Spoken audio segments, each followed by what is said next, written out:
अगर कोई नेता, चाहे वो प्रधानमंत्री हो, मुख्यमंत्री हो या कोई मंत्री हो, वो अगर किसी ऐसे अपराध में गिरफ्तार होता है जिसमें 5 साल से ज्यादा की सजा हो सकती है और वो 30 दिन तक हिरासत में रहता है, तो 31वें दिन उसे या तो इस्तीफा देना होगा या उसे उसके पद से हटा दिया जाएगा। यानी बिना दोष सिद्ध हुए भी कुर्सी गंवानी पड़ सकती है। मोदी सरकार इसी मकसद के साथ 130वां संविधान संशोधन बिल लेकर संसद में आई, लेकिन इस पर जमकर हंगामा मच गया। विपक्षी सांसदों ने बिल की कॉपी फाड़कर अमित शाह की ओर उछाल दिया। ऐसे में सवाल उठे कि क्या विपक्ष चाहता है कि सरकार जेल से चले? कागज पर तो ये भ्रष्टाचार और अपराधीकरण से लड़ने का हथियार लगता है, लेकिन सवाल यह भी है कि असल में ये बिल कितना निष्पक्ष है, या ये ऑपरेशन लोटस का एक विकसित फॉर्म है जिसके जरिए विपक्षी सरकारों को अस्थिर किया जा सकता है। नमस्कार, मैं हूं आपके साथ अवनीश। तो चलिए आज की वीडियो में हम इसी मसले को डिकोड करते हैं। दरअसल 130वें संविधान संशोधन बिल के खिलाफ विपक्षी पार्टियां एकजुट हो गई हैं। विपक्ष के विरोध का बड़ा कारण जांच एजेंसियों के दुरुपयोग का डर है। विपक्ष काफी पहले से ही यह कहता आया है कि केंद्र सरकार विरोधियों को निशाना बनाने के लिए सीबीआई, ईडी जैसी जांच एजेंसियों का गलत इस्तेमाल करती है। यह बिल पारित होने के बाद तो कोई भी जांच एजेंसी किसी भी विपक्ष के शासन वाले राज्य के मुख्यमंत्री या मंत्री को गिरफ्तार कर 30 दिनों तक न्यायिक हिरासत में रख सकती है और 31वें दिन उसकी अपने आप बर्खास्तगी हो जाएगी। विपक्ष के अनुसार इस कवायद का केवल यही मकसद है। हालांकि विपक्षियों के इन आशंकाओं को सरकार सिरे से खारिज करती है। सरकार का कहना है कि गिरफ्तारी से पहले नोटिस दिया जाता है, पूछताछ के लिए बुलाया जाता है और ऐसे जांच के किसी भी चरण में संबंधित व्यक्ति अदालत जा सकता है। वहां से वह नोटिस पर स्टे ले सकता है या फिर अग्रिम जमानत भी ले सकता है। ऐसे में यह आशंका बेबुनियाद है कि जांच एजेंसियां अपनी मनमानी कर सकती हैं, लेकिन मामला इससे भी क्लियर नहीं होता। अगर किसी मुख्यमंत्री या मंत्री के खिलाफ पीएमएलए यानी prevention of money laundering act के तहत मामला दर्ज होता है, तो ऐसे मामले में जमानत लेना टेढ़ी खीर है। यानी तमाम कोशिशों के बावजूद ऐसे मामलों में जल्द जमानत नहीं मिलती। भले ही बाद में आप निर्दोष साबित हो जाएं, लेकिन ऐसे मामलों में स्टे लेना और जमानत लेना नामुमकिन साबित होता आया है।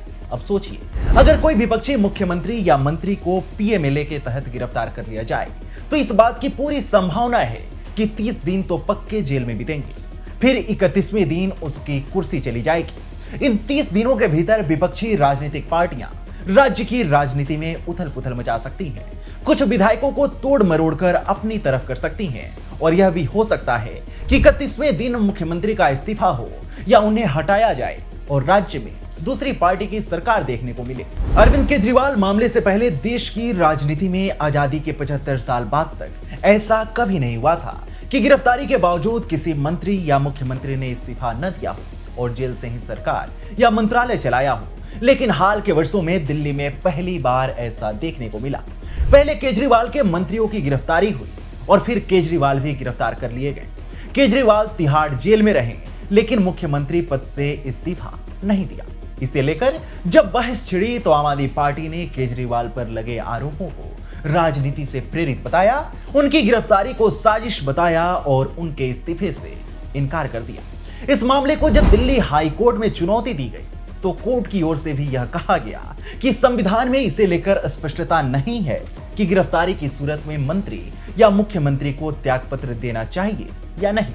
यह कहा जा रहा है कि मोदी सरकार द्वारा लोकसभा में पेश किए गए इस प्रस्ताव की नींव इसी मामले से पड़ी थी। ऐसा ही मामला तमिलनाडु में डीएमके सरकार में मंत्री सेंथिल बालाजी का भी हुआ, जो 241 दिनों तक जेल में रहे लेकिन कुर्सी पर टिके रहे, जिसके बाद कोर्ट को ही निर्देश देना पड़ा कि वे अपने पद से त्यागपत्र दे दें। झारखंड के मुख्यमंत्री हेमंत सोरेन को भी जेल भेजा गया।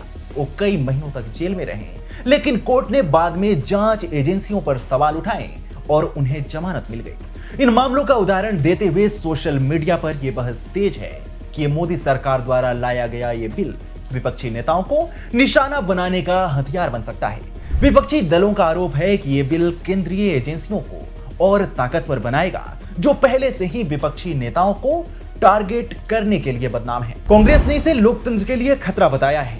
उनका कहना है यह बिल सत्ताधारी पार्टी को किसी भी विपक्षी मुख्यमंत्री को आसानी से हटाने की ताकत दे देगा।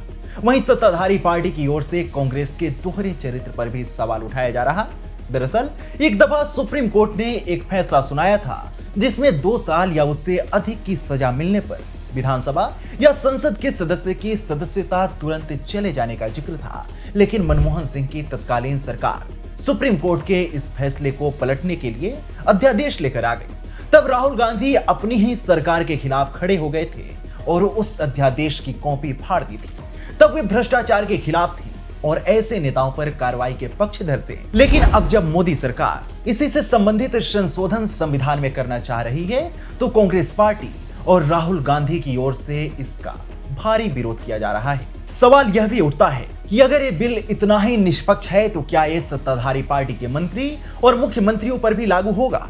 एसोसिएशन फॉर डेमोक्रेटिक रिफॉर्म्स यानी एडीआर की एक रिपोर्ट के मुताबिक मौजूदा लोकसभा में 543 में से 251 सांसद यानी 46% सांसदों के खिलाफ आपराधिक मामले दर्ज हैं। इसमें कांग्रेस के 49% और भाजपा के 39% सांसद शामिल हैं। वहीं 31 मुख्यमंत्रियों में से 11 पर आपराधिक मामले हैं।